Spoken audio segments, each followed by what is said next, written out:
তোমার কি মনে পড়ে আমি তোমাকে শখ করে একটা মেসেজ দিছিলাম তোমাকে দেখার পর? তারপর তুমিও আমাকে মেসেজের রিপ্লাই দিছিলা। তারপরে কথা না বলতে বলতেও কথা বলা হয়ে গেল। এক সময় আমি আর তুমি খুবই ক্লোজ। এক পর্যায়ে আমরা দুজন রিলেশনে চলে গেলাম।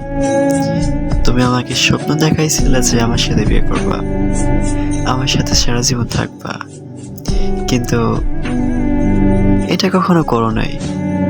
কারণ তুমি চেয়েছিলে হচ্ছে টাকা পয়সা। আর তুমি আমার জীবনে আসার পর থেকে আমি শুধু চেয়েছিলাম তোমাকে।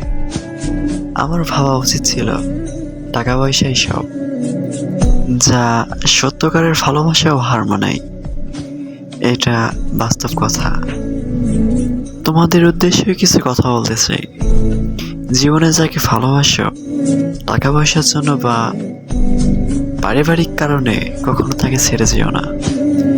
কারণ মানুষ মানেই পরিবর্তনশীল। মানুষের হাতে কোন সময় টাকা আসে বা কোন সময় সময় আসে সেটা কখনোই বলা যায় না।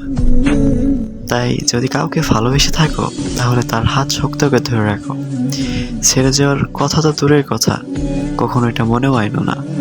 আর যদি মনেও আনো তাহলে কারো জীবনে আইসো না।